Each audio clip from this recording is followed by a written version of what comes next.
বর্তমান সময়ে পশ্চিমাদের সাথে আমাদের তাল মিলিয়ে চলতে হবে। মহিলারা যে চেহারা ঢাকে এটা আমরা তো মানতে পারি না। আল্লাহ যে বিধান দিয়েছেন, পর্দার হুকুম দিয়েছেন, কোরআন সবটাই মানি, কিন্তু আমি এটা মানি না। আমি বললাম, চাচা আপনি পুরা কোরআন মানেন? আল্লাহ পাক বলছে মহিলারা পর্দা করার জন্য যে আল্লাহ পাকের হুকুম, যদি আপনি না মানেন তাহলে আপনি মুসলমান থাকবেন না, আপনি বেঈমান হয়ে যাবেন। তখন আমার সাথে রাগ হয়ে বলতেছে, হুজুর তোমার সাথে আমি আর কোনো কথা বলবো না। বাকি টাইম মানে সিং আসা পর্যন্ত আমার সাথে আর কোনো কথা বলে নাই। ইলম না থাকার কারণে,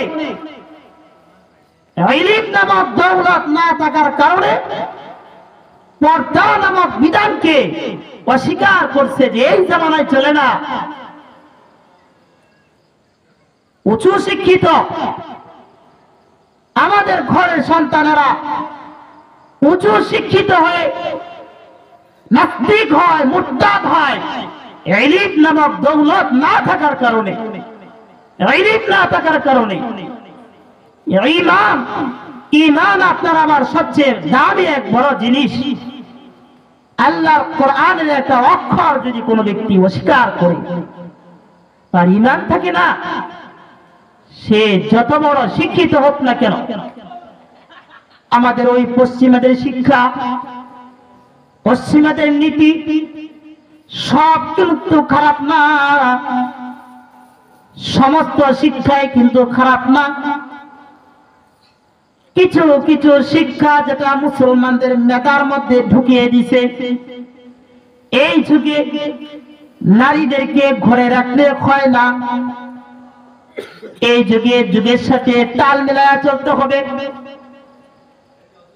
পশ্চিমারা যেমন নারী নিয়ে কাজ করে, আমাদেরকেও সফলতা অর্জন করতে হলে নারীদেরকে মাঠে ময়দান নিয়ে কাজ করতে হবে। এটা মুসলমানি শিক্ষা না, এটা ইহুদি খ্রিস্টানদের শিক্ষা। মুসলমানি করে জন্মগ্রহণ করে ইলম না থাকার কারণে আল্লাহর একটা বিধানকে অস্বীকার করে সে ঈমান থেকে খারেজ হয়ে যায়। এটা আল্লাহ পাকের ইলম আপনাকে আমাকে হেফাজত করবে, কোনটা হারাম কোনটা নাজায়েজ, ইলম আপনাকে বাঁচাবে। আজকে মুরতাদ, আজকে নাস্তিক মতবাদ ইসলামের বিরুদ্ধে কথা বলে তারা আমাদের থেকেই উচ্চ শিক্ষায় শিক্ষিত হয়ে কথা বলে। অনেক উঁচু উঁচু শিক্ষিত লোকেরা আমাদের দেশে অনেক নেতা আছে, তারা বলে মৌলবাদের সাথে আমাদের কোনো সম্পর্ক নাই। যদি কোনো ব্যক্তি বলে মৌলবাদের সাথে আমাদের কোনো সম্পর্ক নাই, উলামায়ে কেরাম ফতোয়ার কিতাবে স্পষ্ট লিখে, ফতোয়ে দারুল উলুম দেওবন্দের মধ্যে উলামায়ে কেরাম লিখেন, ফতোয়ে রহিমিয়ার মধ্যে উলামায়ে কেরাম লিখেন, ফতোয়ে উসমানের মধ্যে উলামায়ে কেরাম লিখেন, ফতোয়ে শামির মধ্যে উলামায়ে কেরাম লিখেন। যদি কোনো ব্যক্তি বলে যে মৌলবাদের সাথে আমাদের কোনো সম্পর্ক নাই, তার মানে আলেমদের সাথে আমাদের কোনো সম্পর্ক নাই, তাহলে এই লোকটা বলার সঙ্গে সঙ্গে সে মুরতাদ হয়ে যায়, তার আর ঈমান থাকে না। নাউযুবিল্লাহ।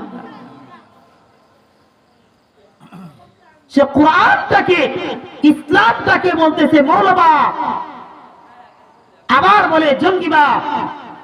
জঙ্গিবাদ মানে কি? জং এটা একটা উর্দু শব্দ, জং মানে যুদ্ধ।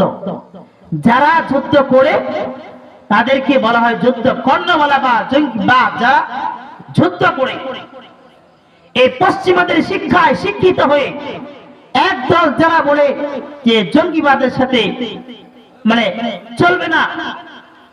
তার মানে কোরআনের যে বিধান, জিহাদ নামক একটা শরীয়ত বিধান, এটাকে সে জঙ্গিবাদের সাথে, সন্ত্রাসের সাথে আখ্যায়িত করে সে ঈমান থেকে খারিজ হয়ে গেছে আমাদের মধ্যে ইলম নামক দৌলত না থাকার কারণে। এই জন্য হযরত আলী বলেন, ভাই তুমি ইলম শিখো, ইলম তোমাকে হিফাজত করবে, ইলম তোমাকে পাহারা দিবে। ইলম বলবে না এটা জান্নাতের পথ, এটা জাহান্নামের পথ, এটা যাওয়া যাবে না। ইলম তোমাকে পাহারা দিবে। এই ইলম যাদের আছে তারা আসল মানুষ, তারা সফল মানুষ, তারা পুরা পৃথিবী শাসন করেছে। আজ আমরা কোরআন থেকে দূরে, ইলম থেকে দূরে থাকার কারণে আজকে আমাদের অধঃপতন। এই জন্য ইলম হাসিল করুন। ইলম যারা শিখবে, শিক্ষা করবে, তারাই হলো পৃথিবীর মধ্যে সবচেয়ে শ্রেষ্ঠ জাতি। ইলম আপনাকে আমাকে নাস্তিকবাদ থেকে হিফাজত করবে। ইলম আপনাকে আমাকে জড়বাদ থেকে হিফাজত করবে। ইলম আপনাকে আমাকে নাজায়েজ কাজ থেকে বিরত রাখবে। ইলম আপনাকে আমাকে চুরি, খুন, খারাপি থেকে হিফাজত করবে। ইলমের মতো দৌলত আর কারো নাই। যাদের ইলম আছে তারাই হলো সত্যিকারের মানুষ। সুবহানাল্লাহ। ইলম যারা পাইছে তারা সোনার মানুষ হয়ে গেছে, তাদের নাম চিরকাল থাকবে।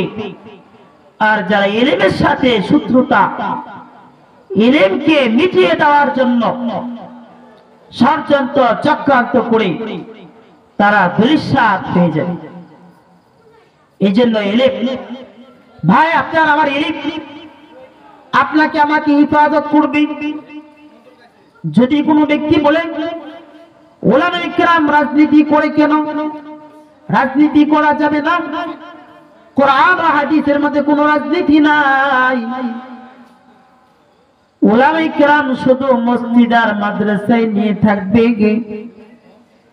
তাহলে উলামায়ে কেরাম ফতোয়া লিখে সে যেন ইসলামী রাজনীতিকে অস্বীকার করলো। হযরত রাসূল করিম সাল্লাল্লাহু আলাইহি ওয়াসাল্লাম মদিনায় রাষ্ট্র পরিচালনা করছেন। হযরত আবু বকর রাদিয়াল্লাহু তাআলা আনহু রাষ্ট্র পরিচালনা করেছেন। হযরত ওমর রাদিয়াল্লাহু তাআলা আনহু রাষ্ট্র পরিচালনা করেছেন। হযরত উসমান রাদিয়াল্লাহু তাআলা আনহু রাষ্ট্র পরিচালনা করেছেন। হযরত আলী রাদিয়াল্লাহু তাআলা আনহু রাষ্ট্র পরিচালনা করেছেন। যদি কোনো ব্যক্তি বলেন উলামায়ে কেরাম রাজনীতি করতে পারবে না, উলামায়ে কেরাম শুধুমাত্র মসজিদ মাদ্রাসা নিয়ে থাকবে, উলামায়ে কেরাম অন্যায়ের প্রতিবাদ করতে পারবে না, ইসলামী রাজনীতি এটা হলো কোরআন ও হাদিসের রাজনীতি, এটা যারা অস্বীকার করবে তাদের ঈমান থাকবে না, ঈমান নাই। অথচ আমরা বলেছি লা ইলাহা ইল্লাল্লাহু মুহাম্মাদুর রাসূলুল্লাহ কালিমা পড়েছি, কিন্তু আমাদের ঈমান আছে না নাই? যদি কোনো ব্যক্তি আল্লাহর উপর অহেতুক মন্তব্য করে তাহলে তার ঈমান থাকে না, ঈমান চলে যায়। এজন্য হযরত আলী রাদিয়াল্লাহু তাআলা আনহু বলেন, ও ভাই দ্বিতীয় নম্বর কারণ, তুমি ইলম অর্জন করে ইলম তোমাকে পাহারা দিবে, আর ধন সম্পদ তোমার পাহারা দিতে হবে। আশরাফ আলী থানভী রাহমাতুল্লাহি আলাইহি তিনি লিখেছেন, এক ইহুদির অনেক সম্পদ ছিল, সম্পদের পাহাড় খাজানা তৈরি করছে। সম্পদের জন্য পাহারা দেওয়ার জন্য সে দারোয়ান রেখেছে, দারোয়ান পাহারা দিতেছে। খ্রিস্টান লোকটা বলতেছে, ইহুদি বলতেছে, আমি এত সুন্দর করে সম্পদের পাহাড় বানাইলাম, আমি আমার ধনভাণ্ডারটা আমি দেখতে চাই, আমি ঘুরে আসি। তো তার খাজানা এসে দেখলো পাহারাদার ঘুমিয়ে গেছে। তখন তার মালিক, খাজানার মালিক বলতেছে, না, পাহারাদারকে জাগানো যাবে না, সে নিজে চাবি দিয়া খুলে তার খাজানার ভিতর ঢুকছে। ঢোকার পরে হঠাৎ পাহারাদার ঘুম থেকে জাগ্রত হয়ে দেখে তার খাজানার দরজাগুলো খোলা। হাই হাই সর্বনাশ, যদি মালিক দেখে তাহলে আমার আর চাকরি থাকবে না। আমি তো দরজা খুলে ঘুমাই নাই, কেহ যদি যাইতো আমার কাছে অনুমতি নিত। তাড়াতাড়ি পাহারাদার দরজাটা লাগিয়ে দিল। আর ওই খাজানার মালিক পুরা খাজানা ঘুরে এসে দেখলো দরজা লাগানো, দরজার মধ্যে আওয়াজ করতেছে, আওয়াজ ওই পারে যায় না, শোনা যায় না। একদিন, 2 দিন, 3 দিন চলে যা, মালিক তার ভিতরে খাবার নাই, কোনো কিছু নাই, স্বর্ণ অট্টালিকা তার মধ্যে আছে, কিন্তু খাওয়ার মতো না। সে এই অবস্থায় মারা গেছে। আল্লামা আশরাফ আলী থানভী রাহমাতুল্লাহ আলাইহি বলেন, দুনিয়ার মানুষ, দুনিয়ার সম্পদ পাহারা দেওয়ার জন্য তোমার পাহারার ব্যবস্থা করতে হয়, আবার তার জন্য মরণ আসে, মৃত্যুবরণ করতে হয়। অতএব তুমি ইলম নামক দৌলত অর্জন করো, দুনিয়াতেও কামিয়াব হয়ে যাবে, আখিরাতেও কামিয়াব। ও ভাই, দুনিয়াটা কষ্টের জায়গা, দুনিয়া সুখের জায়গা না। হযরত খিজির আলাইহিস সালাতু ওয়াস সালামের সঙ্গে এক লোকের সাক্ষাৎ। আশরাফ আলী থানভী রাহমাতুল্লাহ আলাইহি বলেন, হযরত খিজির আলাইহিস সালাতু ওয়াস সালামকে পেয়ে বলতেছে, হুজুর আপনাকে পাইলাম, মনটা বহু আনন্দিত। হুজুর আপনার কাছে দরখাস্ত, আল্লাহর কাছে দোয়া করেন, আল্লাহ যেন আমার সুখ, পৃথিবীতে আমাকে সুখ শান্তি দান করে আমাকে কষ্টের মধ্যে যেন না ফেলায়। আপনি আল্লাহর কাছে দোয়া করুন। হযরত খিজির আলাইহিস সালাতু ওয়াস সালাম বললেন, না, তোমার জন্য দোয়া করা যাবে না, আমি তোমার জন্য দোয়া করতে পারবো না। এই কথা বলার সঙ্গে সঙ্গে লোকটার মন খারাপ হয়ে গেছে, ভালো না। হযরত খিজির আলাইহিস সালাতু ওয়াস সালাম চিন্তা করলেন লোকটা মনে কষ্ট হয়েছে। হযরত খিজির আলাইহিস সালাতু ওয়াস সালাম বললেন, ভাই, আমি তোমার জন্য দোয়া করতে রাজি আছি, তবে তুমি দেখো কার মতো তুমি হতে চাও, কোন ব্যক্তির মতো তুমি সুখী মানুষ হতে চাও। তখন লোকটা সুখী মানুষের তালাশে বাড়ি থেকে বের হয়ে নিজের গ্রাম ঘুরতেছে, সুখী মানুষ পাই না। নিজের থানা ঘুরেছে, সুখী মানুষ নাই। নিজের জেলা ঘুরেছে, সুখী মানুষ নাই। পুরা থানা জেলা ঘোরার পরে সে চলে গেছে তার বিভাগে। যাওয়ার পরে তার দৃষ্টিতে নজরে এসেছে একটা লোক আছে, তার গাড়ির কোনো অভাব নাই, বাড়ির কোনো অভাব নাই, চাকরের কোনো অভাব নাই, তার টাকা পয়সা অর্থ আর কোনো অভাব নাই। বলতেছে পানি নিয়ে আসো, পানি নিয়ে আসতেছে, বলতেছে খাবার নিয়ে আসো, খাবার নিয়ে আসতেছে, বলতেছে আবার কাপড়টা নিয়ে আসো, নিয়ে আসতেছে। রাজার সুখ শান্তি তার কোন মতো আর কোন সুখী নাই। লোকটা বলতেছে মনে মনে, আমি হযরত খিজিরের কাছে গিয়া বলবো, গো আল্লাহর পয়গম্বর খিজির, আপনি দোয়া করেন আমাদের বিভাগের ওই ব্যক্তির মতো যে আল্লাহ তাআলা আমাকে সুখ শান্তিময় জীবন দান করে।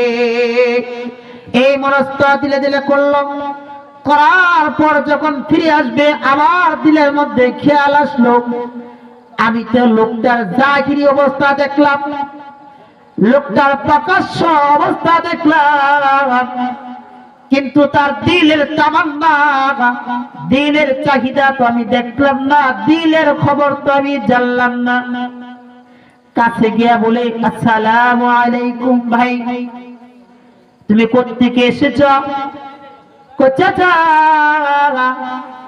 আমি গ্রাম থেকে এসেছি, আমার মনে বড় আশা, আমি একজন সুখী মানুষ হতে চাই। আমি পুরা থানা পুরা জেলা ঘুরে ঘুরে দেখেছি, আপনার মতো সুখী মানুষ কেউ নাই। তাই আমি মনস্থ করেছি আল্লাহর পয়গম্বর খিজির আলাইহিস সালাতু ওয়াস সালামকে গিয়া বলবো, তিনি যেন আমার জন্য দোয়া করে আল্লাহ যেন আপনার মতো আমাকে সুখ শান্তিময় জীবন দান করে। এই কথা বলার সঙ্গে সঙ্গে বলতেছে, ভাই আমার মতো সুখী তুমি হতে চেও না, তুমি আমার বাহ্যিক অবস্থা দেখেছ, কিন্তু তুমি আমার গোপন অবস্থা দেখো নাই, তুমি আমার মনের অবস্থা জানো না, আমার দিলে কোনো শান্তি নাই। কেন ভাই তোমার দিলে শান্তি নাই? আমার বাড়িওয়ালা কথা শুনে না, আমার স্ত্রী কথা শুনে না, আমার সন্তান কথা শুনে না, দিলে বড় আফসোস। তারা যদি কথা শুনতো তাহলে আমার দুনিয়ার সব কিছু শান্তময় হতো। লোকটা তখন খিজির আলাইহিস সালাতু ওয়াস সালামের কাছে এসে বলল, হুজুর আমি কোন মানুষের মতো হতে চাই না, দুনিয়া কোনো সুখের জায়গা না, দুনিয়া কষ্টের জায়গা, আখিরাত হলো সুখের জায়গা। আপনি আল্লাহর কাছে দোয়া করেন আল্লাহ তাআলা যেন দুনিয়া ও আখিরাতের সফলতা আমাকে দান করেন। হযরত খিজির আলাইহিস সালাতু ওয়াস সালাম তার জন্য দুনিয়া ও আখিরাতের সফলতার দোয়া করলেন। সুবহানাল্লাহ। এই কারণে আশরাফ আলী থানভী রাহমাতুল্লাহ আলাইহি বলেন, সফলতা টাকা পয়সা অর্থ এটার মধ্যে না, তুমি ইলম শিখো, ইলম তোমাকে পাহারা দিবে, ইলম তোমাকে জান্নাতে নিয়ে যাবে, জাহান্নাম থেকে বাঁচাবে। দ্বিতীয় নম্বর কারণ, এরকম 7টা কারণ আছে। হযরত আলী রাদিয়াল্লাহু তাআলা আনহু বলেন, ভাই আমার পরামর্শ তুমি ইলম শিখো, দুনিয়ার ধন দৌলতের পিছনে তুমি দৌড়াইও না। তো যে কথাগুলো বললাম এটা আমাদের মাদ্রাসা ইলমের কারখানা, ইলম অর্জন করে নাস্তিকবাদ মুরতাদ আল্লাহ আল্লাহ রাসূলকে গালি দেওয়া থেকে হেফাজতে থাকবে, দুনিয়া শান্ত থাকবে, আল্লাহর আযাব ও গজব থাকবে না, সব কিছু আল্লাহ দূর করে দিবেন। ইলমের মার্কাজ, ইলম অর্জন করার, ইলম অনুপাতে আমল করার আল্লাহ তাআলা আমাকে দান করুন। আমরা এই মাদ্রাসারই ছাত্র, আল্লাহ পাক উলামায়ে কেরাম এদের দোয়ার বরকতে আল্লাহ তাআলা দ্বীনের সাথে লাগায় রাখছেন।